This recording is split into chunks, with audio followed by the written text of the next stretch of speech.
الصلاۃ والسلام علیک یا رسول اللہ وعلی آلک و اصحابک یا حبیب اللہ۔ پیارے محترم ناظرین، آج کی اس ویڈیو کے اندر ہم نبی کریم صلی اللہ تعالی علیہ وآلہ وسلم کے مبارک لبوں کا ذکر خیر کریں گے۔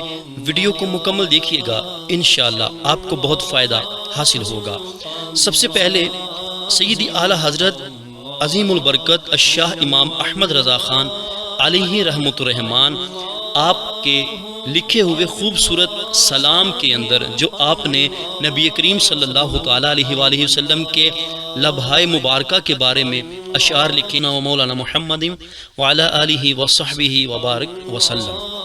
حضور سرور عالم صلی اللہ تعالیٰ علیہ وآلہ وسلم کے لب مبارک نہایت خوبصورت اور سرخی مائل تھے۔ دندان مبارک کشادہ، روشن و تاباں تھے۔ جب آپ کلام فرماتے تھے تو دندانے پیشینی میں سے نور نکلتا دکھائی دیتا، اور جب آپ تبسم فرماتے تو دیواریں روشن ہو جاتی اور آپ کو کبھی جماہی نہیں آئی۔ باوجود اس کے کہ آپ کے دندان مبارکہ نہایت چمکیلے اور صاف تھے، پھر بھی آپ ان کی صفائی کا بہت اہتمام فرماتے۔ احادیث میں آتا ہے کہ آپ کسی نماز کے لیے تشریف نہ لے جاتے تا وقت کے مسواک نہ فرما لیتے، اور جب بھی کہیں باہر سے گھر تشریف لاتے تو سب سے پہلا کام مسواک کرنا ہوتا۔ یہ سب کچھ امت کی تعلیم کے لیے تھا، چنانچہ فرمایا مسواک ہمیشہ کیا کرو، کیونکہ وہ سبب ہے منہ کی صفائی اور رب تعالی کی رضا کا۔ نیز فرمایا 2 رکعتیں جو مسواک کر کے پڑھی جائیں بے مسواک کے 70 رکعتوں سے افضل ہے۔ حضرت ابن عباس رضی اللہ تعالی عنہ فرماتے ہیں کہ حضور صلی اللہ علیہ وآلہ وسلم کے سامنے کے دندان مبارکہ کشادہ تھے۔ جب آپ کلام فرماتے تو آپ کے دانتوں سے نور نکلتا تھا۔ حضرت ابو ہریرہ رضی اللہ تعالیٰ عنہ فرماتے ہیں کہ جب نبی اکرم صلی اللہ تعالیٰ علیہ وآلہ وسلم خندہ فرماتے تو دانتوں سے نور کی شعائیں نکلتی جن سے دیواریں روشن ہو جاتی۔ حضرت عبداللہ بن حارث رضی اللہ تعالیٰ عنہ فرماتے کہ رسول اللہ صلی اللہ علیہ وآلہ وسلم کا ہنسنا سوائے تبسم کے نہ تھا، یعنی اکثر اوقات تبسم اور مسکرانا ہی ہوتا تھا، اور کبھی کبھی ایسے حالات و واقعات بھی پیش آ جاتے کہ آپ اس قدر ہنس پڑتے کہ آپ کے دندان مبارک ظاہر ہو جاتے۔ چنانچہ حضرت عبداللہ بن مسعود رضی اللہ تعالی عنہ فرماتے ہیں کہ حضور صلی اللہ علیہ وآلہ وسلم نے فرمایا کہ میں اس شخص کو خوب پہچانتا ہوں جو سب سے آخر دوزخ سے نکلے گا۔ وہ ایسا آدمی ہوگا جو گھسٹتا ہوا آئے گا، اسے کہا جائے گا جا جنت میں داخل ہو جا۔ وہ جنت میں جا کر دیکھے گا کہ لوگوں نے تمام منازل پر قبضہ کر رکھا ہے۔ وہ واپس آ کر عرض کرے گا اے میرے رب، لوگوں نے تمام مقامات پر قبضہ کر لیا ہے، اب تو کوئی جگہ خالی نہیں ہے۔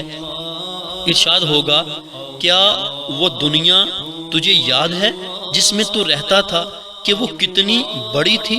وہ عرض کرے گا یاد ہے۔ ارشاد ہوگا اچھا کچھ تمنا کرو، کیا چاہتے ہو؟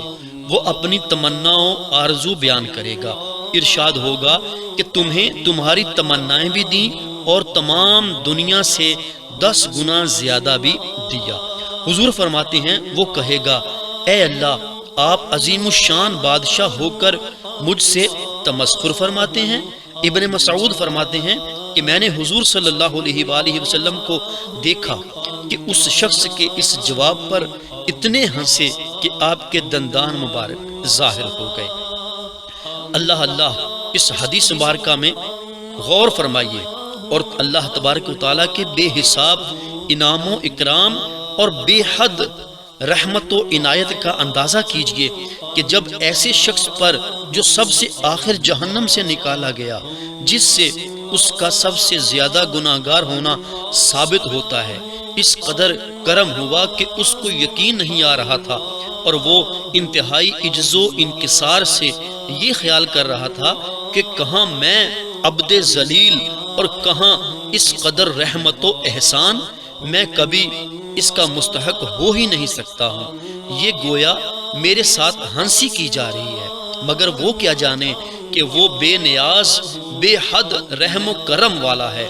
اور یہ بھی ہو سکتا ہے کہ اس نے یہ خیال کر کے کہہ دیا ہو کہ وہاں تو کوئی جگہ خالی ہی نہیں رہی اور آپ مجھے ساری دنیا سے 10 گنا زیادہ عطا فرما رہے ہیں۔ یہ عجیب مذاق ہے جو ہرگز آپ کی شان کے لائق نہیں، اور چونکہ یہ منظر حضور صلی اللہ علیہ وآلہ وسلم کے پیش نظر تھا اور آپ اس کے جواب پر اور اللہ تعالیٰ کے فضل و احسان پر ہنس پڑے۔ بہر صورت حضور صلی اللہ علیہ وآلہ وسلم کا ہنسنا اکثر تبسم اور کبھی کبھی اتنا زیادہ کہ دندان مبارکہ ظاہر ہو جاتے، مگر قہقہا مار کر نہیں ہنستے تھے۔ اور آپ بعض وقت اپنے صحابہ سے خوش طبعی اور مزاح بھی فرما لیتے تھے، مگر یہ خوش طبعی اور مزاح ایسا نہ ہوتا تھا جو آپ کی شان اور وقار کے خلاف ہوتا۔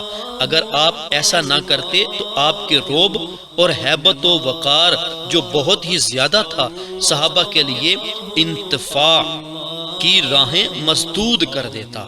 آپ نے اس کا اہتمام اس لیے فرمایا کہ آپس میں خوشگوار تعلقات پیدا ہوں، میل ملاپ اور مروت و محبت بڑھے، اور باہم سوال و جواب میں بے تکلفی پیدا ہو۔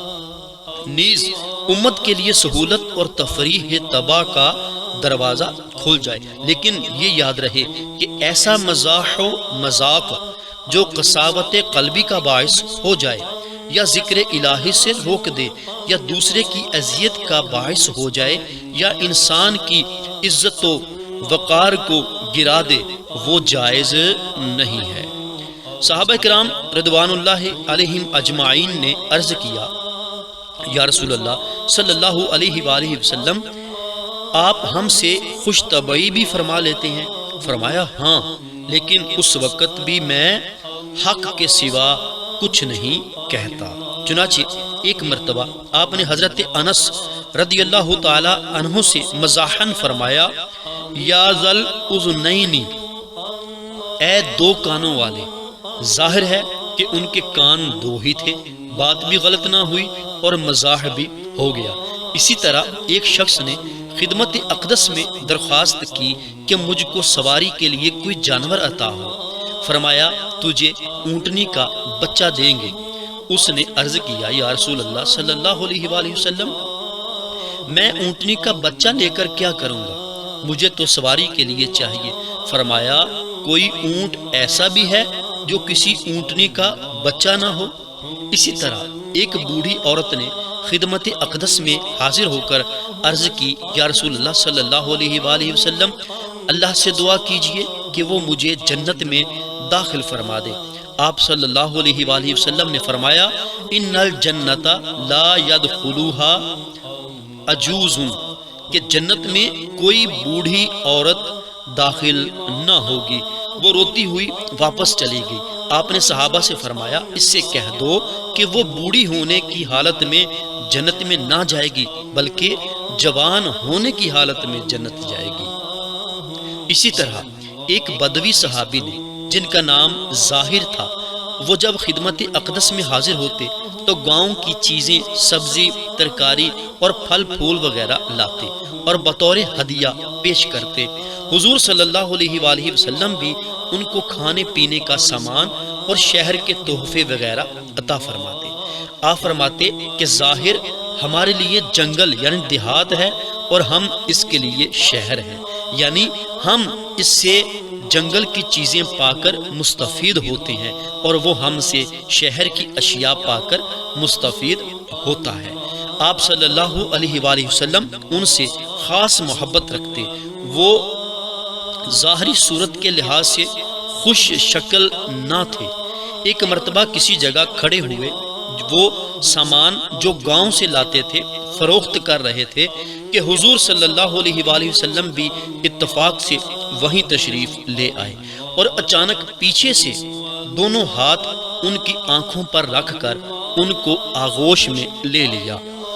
انہوں نے کہا ارے یہ کون ہے، چھوڑیے مجھے، لیکن ہاتھوں کی ٹھنڈک اور مہک کو پہچان لیا کہ پیارے حبیب صلی اللہ علیہ وآلہ وسلم ہیں، تو اپنی پشت کو ذرا پیچھے کر کے آپ کے سینہ انور سے لگا دیا اور تبرقاً زور زور سے ملنے لگے اور رحمت کے خزینے سے فیض و سرور حاصل کرنے لگے۔ آپ نے فرمایا کون ہے جو اس بندے کو خریدے؟ حضرت ظاہر نے عرض کیا یا رسول اللہ، اگر آپ مجھے فروخت کریں گے تو گھٹیا اور بہت کم قیمت پائیں گے۔ تو حضور صلی اللہ تعالی علیہ وآلہ وسلم نے فرمایا نہیں، تم اللہ کے نزدیک گھٹیا اور کم قیمت نہیں بلکہ بیش قیمت ہو۔ جس کی تسکین سے روتے ہوئے ہنس پڑے، جس کی تسکین سے روتے ہوئے ہنس پڑے، اس تبسم کی عادت پہ لاکھوں سلام۔ حضرت فضل بن عباس رضی اللہ تعالی عنہ فرماتے ہیں کہ جب حضور صلی اللہ تعالی علیہ وآلہ وسلم کو قبر انور میں رکھا گیا تو میں نے آخری دیدار کی غرض سے آپ کے چہرے انور کی زیارت کی۔ جب میں نے دیکھا تو آپ کے لبہائے مبارک حرکت کر رہے تھے۔ میں نے اپنے کانوں کو نزدیک کر کے سنا تو آپ فرما رہے تھے اے اللہ میری امت کو بخش دے۔ میں نے یہ بات سب حاضرین کو سنائی تو اس شفقت امت پر سب دنگ رہ گئے۔ اس قدر ہم ان کو بھولے، ہائے ہائے ہر گھڑی جن کو ہماری یاد ہے۔ حضور اکرم صلی اللہ تعالی علیہ وآلہ وسلم کی شان تو بہت ہی عرفہ و اعلیٰ ہے، اور آپ بلا شبہ حقیقی جسمانی دنیاوی حیات رکھتے ہیں، جیسا کہ گزشتہ صفحات میں بیان ہو چکا ہے۔ لہٰذا اگر قبر میں بخشش امت کی دعا فرمائیں تو کیا تعجب ہے۔ آپ کے غلاموں کو آپ کی غلامی اور اتباع کی برکت سے یہ مرتبہ اور مقام حاصل ہے کہ وہ زندہ ہیں اور وفات کے بعد بھی کلام کرتے ہیں۔ اس بارے میں اس قدر صحیح اور مستند روایات ہیں کہ اگر سب قلم بند کی جائیں تو کئی ضخیم جلدیں بن جائیں۔ چند روایات ہدیہ قارئین ہیں۔ حضرت عبداللہ بن عبید اللہ انصاری رضی اللہ تعالیٰ عنہ فرماتے ہیں کہ میں ان لوگوں میں سے ہوں جنہوں نے حضرت ثابت بن قیس کو دفن کیا تھا۔ جب ان کو دفن کیا تو انہوں نے کہا محمد صلی اللہ علیہ وآلہ وسلم اللہ کے رسول ہیں، ابو بکر صدیق ہیں، عمر شہید ہیں، عثمان نیک و رحیم ہیں۔ یہ سن کر ہم نے ان کو دیکھا تو وہ مردہ تھے۔ حضرت نعمان بن بشیر رضی اللہ تعالی عنہ فرماتے ہیں کہ زید بن خارجہ انصاری رضی اللہ تعالی عنہ کا انتقال ہو گیا۔ جب غسل کے بعد کفن و دفن کیا گیا تو انہوں نے ایک آواز دی۔ جب ان کے چہرے سے کپڑا ہٹایا گیا تو وہ کہہ رہے تھے کہ محمد رسول اللہ نبی امی خاتم النبیین ہے، آپ کے بعد کوئی نبی نہیں ہے، یہ پہلی کتابوں میں ہے۔ سچ فرمایا، سچ فرمایا۔ پھر کہا یہ رسول اللہ ہے، السلام علیکہ یا رسول اللہ ورحمۃ اللہ وبرکاتہ۔ پھر ویسے مردہ ہو گئے جیسے کہ پہلے تھے۔ امام بہقی نے صحیح سند کے ساتھ حضرت سعید بن مسیب تابعی رضی اللہ تعالیٰ عنہ سے روایت کی ہے۔ اس میں اتنا زیادہ ہے کہ حضرت زید بن خارجہ نے حضور صلی اللہ علیہ وآلہ وسلم کے ساتھ حضرت ابو بکر صدیق، عمر فاروق، عثمان غنی کی صداقت کی بھی گواہی دی۔ چونکہ حضرت علی کرم اللہ تعالیٰ وجہ الکریم کی خلافت سے پہلے ان کی وفات ہوئی، اس لیے ان کا ذکر نہیں کیا۔ حضرت منہال بن عمر تابعی رضی اللہ تعالیٰ عنہ فرماتے ہیں کہ خدا کی قسم میں نے دیکھا کہ جب حضرت امام حسین رضی اللہ تعالیٰ عنہ کا سر مبارک دمشق میں پھرایا گیا تو سر کے آگے ایک شخص سورہ کہف پڑھتا جا رہا تھا۔ جب وہ اس آیت پر پہنچا ان اصحاب الکہف والرقیم کانوا من آیاتنا عجبا، یعنی بلا شبہ اصحاب کہف اور رقیم ہماری نشانیوں میں سے عجیب نشانی تھے، تو سر مبارک سے بلند آواز سے فرمایا اعجبوا من اصحاب الکہف قتلی و جمیلی، کہ اصحاب کہف کے واقعے سے میرا قتل اور میرے سر کو لیے پھرنا عجیب تر ہے۔ حضرت ابو معشر رضی اللہ تعالیٰ عنہ فرماتے ہیں کہ مدینہ منورہ میں ہمارے قریب ہی ایک صاحب انتقال فرما گئے۔ جب ان کو نہلانے کے لیے لٹایا گیا تو وہ اچانک اٹھ بیٹھے اور اپنی انگلیاں آنکھوں پر رکھ کر فرمایا واللہ میری آنکھوں نے دیکھا، میری آنکھوں نے دیکھا، میری آنکھوں نے دیکھا کہ عبد الملک بن مروان اور حجاج بن یوسف اپنی آنتیں آگ میں چکی کی طرح گھماتے پھرتے ہیں، پھر وہ بدستور مردہ ہو کر لیٹ گئے۔ حضرت ابو محمد رضی اللہ تعالیٰ عنہ جو کہ مروزی کے شاگردوں میں سے ہیں، جن کو خلال اپنے اوپر فضیلت دیا کرتے تھے، فرماتے ہیں کہ میں ایک میت کو نہلا رہا تھا کہ اچانک اس نے میرا ہاتھ پکڑ لیا اور آنکھ کھول کر فرمایا اے ابو محمد، ہوشیاری کے ساتھ اس موقع کے لیے سامان تیار کرو۔ علامہ ذہبی رحمۃ اللہ تعالی علیہ فرماتے ہیں کہ خلیفہ واثق باللہ عباسی نے حضرت امام احمد بن نصر الخزائی محدث کو کہا کہ قرآن کی مخلوق ہونے کو اقرار کرو۔ انہوں نے انکار کیا تو اس نے آپ کو قتل کر دیا اور سر مبارک لٹکا دیا اور ایک آدمی کو ڈیوٹی پر لگا دیا کہ وہ سر کے پاس رہے۔ وہ آدمی کہتا ہے کہ میں ہر رات روز اس کو دیکھتا تھا کہ امام صاحب کا سر مبارک قبلہ کی طرف متوجہ ہو کر سورہ یاسین کی تلاوت کرتا تھا۔ حضرت ابراہیم بن اسماعیل فرماتے ہیں کہ جب میرے ماموں احمد بن نصر کو قتل کر دیا گیا تو مجھے خبر پہنچی کہ رات کے وقت ان کا سر قرآن پڑھتا ہے۔ ایک رات جب کہ لوگ سو رہے تھے میں وہاں گیا تو میں نے سنا کہ آپ کے سر مبارک نے پڑھا احسب الناس ان یترکوا ان یقولوا آمنا وہم لا یفتنون۔ یہ سن کر میرے بدن کے رونگٹے کھڑے ہو گئے۔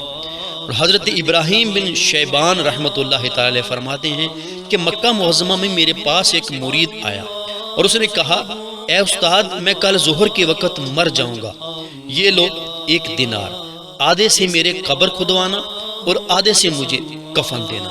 چنانچہ جب دوسرا روز اور ظہر کا وقت ہوا تو وہ آیا اور بیت اللہ کا طواف کیا اور کچھ دور جا کر لیٹ گیا اور مر گیا۔ تو جب میں نے اس کو قبر میں رکھا تو اس نے اپنی دونوں آنکھیں کھول دی، تو میں نے کہا کیا مرنے کے بعد بھی زندگی ہے؟ تو اس نے کہا میں محب ہوں اور ہر محب خدا زندہ ہے۔ یہ چند روایات ان لوگوں کے متعلق ہیں جنہوں نے وفات کے بعد قبل از دفن کلام کیا ہے، اور دفن کے بعد کلام کرنا تو بہت ہی کثرت سے آیا ہے۔ چنانچہ ملاحظہ ہو کہ امیر المومنین حضرت ابو بکر صدیق رضی اللہ تعالی عنہ نے اپنی وصال سے پہلے امیر المومنین حضرت علی کرم اللہ وجہ الکریم سے فرمایا اے علی، جب میری وفات ہو جائے تو مجھے تم اپنے انہی ہاتھوں سے غسل دینا جن ہاتھوں سے تم نے رسول اللہ صلی اللہ علیہ وآلہ وسلم کو غسل دیا تھا، اور پھر میرا جنازہ آپ صلی اللہ علیہ وآلہ وسلم کے حجرہ مبارکہ کے سامنے رکھ دینا۔ اگر دروازہ کھل جائے اور قبر انور سے آواز آئے کہ ابو بکر کو اندر لے آؤ، تب تو مجھے حجرہ مبارکہ میں دفن کرنا، ورنہ جنت البقیع مومنین کے قبرستان میں دفن کر دینا۔ چنانچہ صحابہ کرام آپ کو حجرہ مبارکہ کے سامنے لے گئے اور سلام عرض کرنے کے بعد کہا یا رسول اللہ صلی اللہ علیہ وسلم، یہ ابو بکر ہیں۔ پس اسی وقت حجرہ مبارکہ کا دروازہ کھل گیا اور قبر انور سے آواز آئی ادخلوا الحبیب الی الحبیب فإن الحبیب الی الحبیب مشتاق۔ جی محترم ناظرین، آج کی اس ویڈیو کے اندر ہم نے نبی کریم صلی اللہ تعالیٰ علیہ وآلہ وسلم کے لبہائے مبارکہ کا ذکر خیر کیا، یقیناً آپ نے اس ویڈیو کو مکمل دیکھا ہوگا اور اس بیان کو مکمل سنا ہوگا۔ سن کر آپ کو اچھا لگا ہوگا۔ اگر ہماری یہ ویڈیو آپ کو اچھی لگی تو اس کو لائک کیجئے، اچھا سا کمنٹ کر دیجئے اور ساتھ ہی ہمارے چینل کو سبسکرائب کر دیجئے اور بیل نوٹیفیکیشن کو آل نوٹیفیکیشن پہ پریس کر دیجئے۔ اس کا فائدہ یہ ہوگا کہ ہماری روزانہ کے طور پہ آنے والی نئی ویڈیو آپ تک سب سے پہلے پہنچ جائے گی۔